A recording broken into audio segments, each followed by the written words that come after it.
Hoje vamos falar sobre tudo que li nos últimos 3 meses, abril, maio e junho. Oi amigos, bem-vindos a mais um vídeo aqui do canal. Se você não me conhece, eu sou a Tereza e falo sobre livros. Bom, nos últimos 3 meses eu li o total de 13 livros. O primeiro livro que a gente vai falar é Até o Fim do Verão, que se tornou um dos meus romances favoritos, de Abby Jimenez. Os romances da Abby são sempre emocionantes. Ela adiciona várias camadas nas vidas dos protagonistas e aqui não foi diferente. Bom, então aqui a gente vai conhecer o Justin e a Emma. Eles vão acabar entrando em um namoro falso com o objetivo de quebrar uma maldição que afeta a vida dos dois. Então sempre que esses dois terminam um relacionamento, essa pessoa acaba encontrando o amor da vida dela, a sua alma gêmea. Então o objetivo aqui é agirem como namorados, terminarem e ao final encontrar a sua alma gêmea. Mas claro que os dois vão acabar se apaixonando. A grande questão é que para esse romance dar certo, os dois vão precisar enfrentar obstáculos.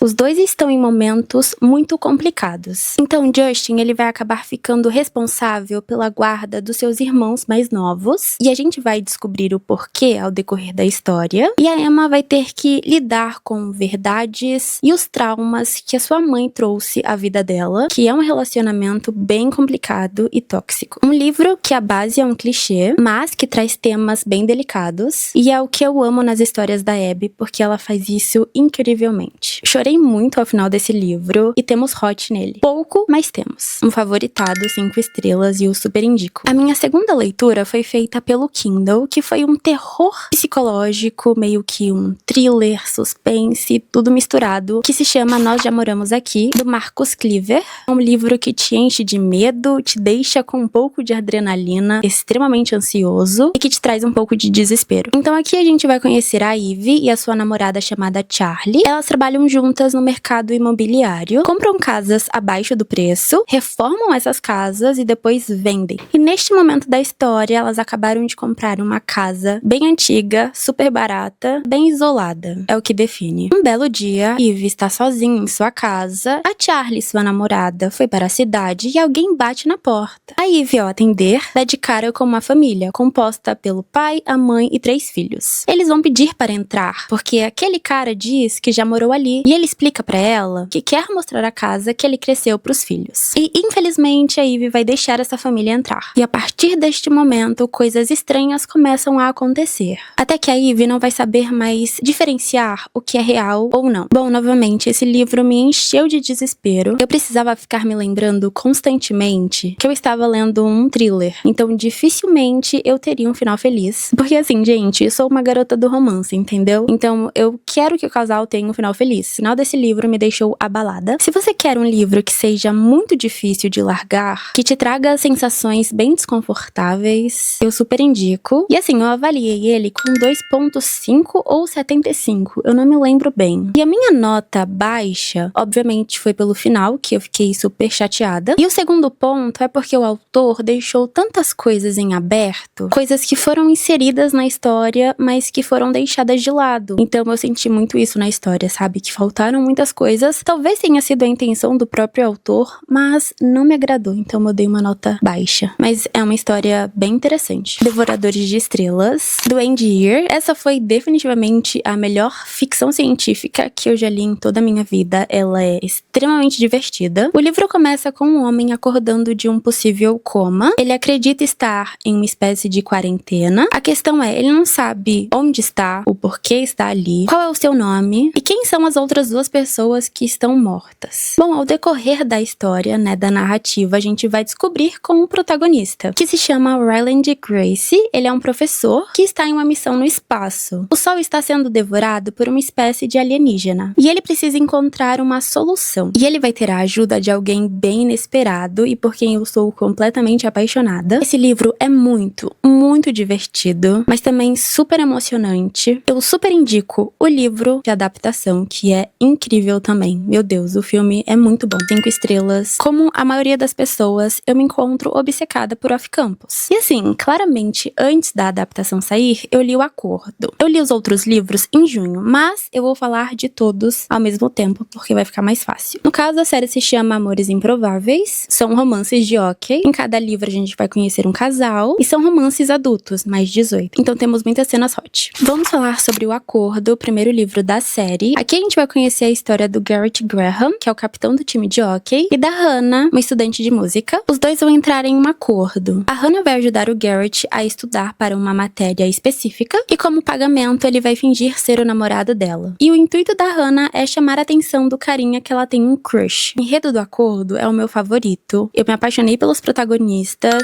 e eu classifiquei ele com 3.75. O segundo livro da série é O Erro, que é a história do Logan e da Grace. Bom, o Logan acredita que está apaixonado pela namorada do seu melhor amigo, no caso a Hannah. E como ele está evitando qualquer cena dos dois, ele vai acabar saindo para uma festa, mas vai se perder. E vai acabar batendo na porta errada. Sim, ele vai acabar batendo no dormitório da Grace. E ela vai atender ele. Eles vão começar a se envolver. O Logan vai agir de uma forma idiota, que vai magoar a Grace. E vai precisar seguir uma lista para reconquistá-la. Eu classifiquei ele com 3 estrelas. O terceiro livro é O Jogo, a história de Ali e Jin, que eu estava muito empolgada para ler esse livro por conta da série. Bom, Ali e o Jin vão acabar passando a noite juntos. E a nossa protagonista vai se arrepender muito. Ela não quer que isso se repita e também não quer que ninguém saiba. Claramente, o Jin fica obcecado por essa mulher já na primeira noite, tá bom? Eles vão começar a se envolver em segredo, até que esse segredo venha à tona. Uma tragédia vai acabar acontecendo na história que vai balançar ainda mais esse relacionamento. Também classifiquei o jogo com 3 estrelas. O quarto livro, A Conquista. Aqui temos o Tucker e a Sabrina, e depois de uma noite juntos, o resultado vai ser uma gravidez, que vai mudar tudo e que vai dificultar um pouco o futuro dos nossos protagonistas. Certas decisões e em como isso vai impactar, né, a vida deles. Depois que eu li esse livro, eu não sei como o Tucker, ele não é mais amado, porque, juro, ele é o que mais tem bom senso. Ele é o mais fofo, o mais perfeitinho, em comparação aos outros meninos. Então, assim, na minha visão, ele deveria ser muito mais amado. Eu classifiquei ele com 3.5, porque o plot de gravidez acabou me entediando um pouquinho. E por último, temos o legado. Então aqui vamos acompanhar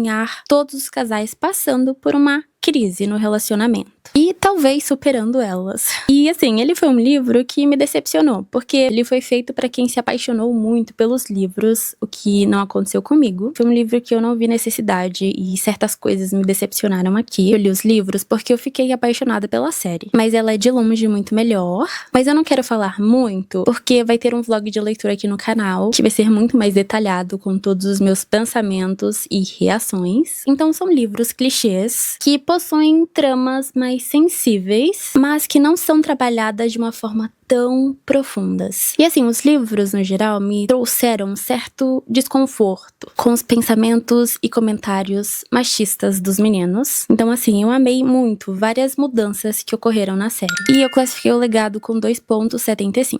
Eu finalmente comecei a ler a série de Trono de Vidro, da Sarah J. Maas, que era uma série que eu queria muito ler, porém tinha muito receio porque ela me intimidava, porque eu tinha muitas expectativas. Então, em Trono de Vidro, vamos conhecer a nossa protagonista chamada Celaena Sardotian, uma assassina cheia de segredos, que foi escravizada pelo rei nas Minas de Sal, que é um local para onde te mandam se querem que você tenha uma morte muito dolorosa, que você sofra mesmo. A questão é, a Celaena vai acabar sendo contatada nas minas pelo herdeiro do rei. Ele vai propor algo pra ela, para que ela se torne a campeã do rei, onde ela poderia, depois de 4 anos, ter a sua liberdade. Ela vai aceitar porque ela não tem muita opção, e para isso, para ela se tornar campeã do rei de fato, ela vai ter que ir para o Castelo de Vidro, fazer um treinamento e assim participar de uma competição com vários adversários perigosos. A questão é, esses adversários vão começar a aparecer mortos, de formas terríveis.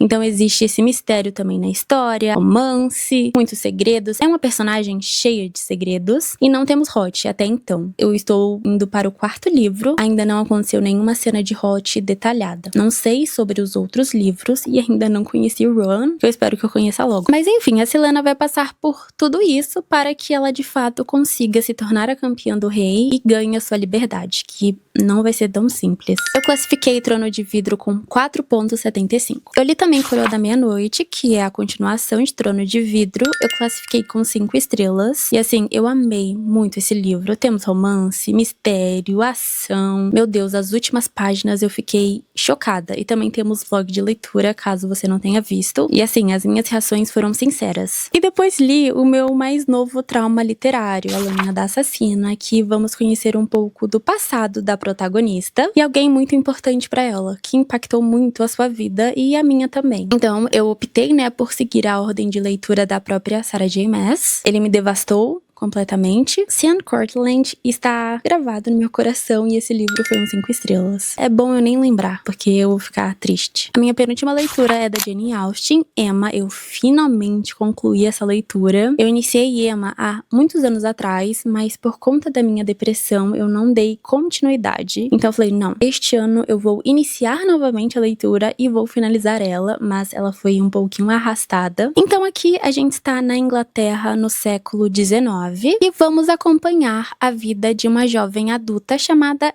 Emma, que nasceu em uma família que a ama, uma família rica, ou seja, uma garota cheia de privilégios. Ela é cheia de ego, teimosia. Em vários momentos a Emma acaba tomando decisões não tão sensatas. Ela vai acabar lidando com as consequências disso. A terceira parte pra mim foi a melhor, porque ela foi a mais movimentada, mais envolvente, e foi muito bom ver a Emma, uma jovem, como eu falei, cheia de privilégios, em uma posição tão confortável de julgar o próximo, amadurecendo. Mas como eu falei, Emma foi uma leitura muito arrastada pra mim. Eu tive dificuldade em me conectar com os personagens, porque a protagonista me irritava constantemente e, de certa forma, era a intenção da autora, e eu classifiquei ele com 3 estrelas. Vamos falar da minha última leitura, que, como eu falei, agora ficou fora de ordem, porque eu falei sobre todos os livros de Off Campus, que é Eu Que Nunca Conheci os Homens, da Jacqueline Harpman. Eu acho que se pronuncia assim o nome dela. Aqui temos uma ficção com um grande mistério, uma espécie de distopia também com muito autoanálise dentro do cenário que a nossa protagonista se encontra. Então ela se analisa muito nesse livro. É um livro bem curto, tá bom? Então o livro começa com uma mulher narrando sobre o seu presente. Ela é uma mulher com uma idade mais avançada, ela está doente e sozinha. Ela vai nos contar a história dela e de mais 39 mulheres. 40 mulheres presas em uma cela, sob o controle de guardas, todos homens. Existe um padrão de rotina ali, existem retaliações. A nossa protagonista é a mais jovem delas, uma criança que, depois de um tempo, nem se lembra do seu passado. As outras 39 mulheres tinham uma vida antes daquilo. Tinham famílias, tinham trabalhos. Nenhuma delas sabe o porquê está ali. Quem trouxe elas? O livro tem uma narrativa que te deixa muito submerso, te deixa muito ativo para descobrir o porquê aquelas mulheres estão naquela situação. Uma narrativa que te enche de esperança, mas que você vai perdendo junto com a protagonista. Uma história triste, um livro que você termina e fica com um vazio. Eu terminei muito revoltada, muito abalada. É um livro bem curto, eu super indico e eu classifiquei ele com 3 estrelas. Essas foram as minhas leituras dos últimos 3 meses. Eu estou tentando não me cobrar tanto, não me comparar tanto. Estou indo no meu ritmo e respeitando ele, porque o importante é de fato você ler, no caso, porque essa é a minha intenção. Bom, mas me contem aqui como andam as leituras de vocês. Mas bom, minha gente, esse foi o vídeo. Eu espero de coração que vocês tenham gostado, que de alguma forma eu tenha incentivado vocês a lerem mais um pouquinho. Um beijo e até o próximo vídeo. Tchau!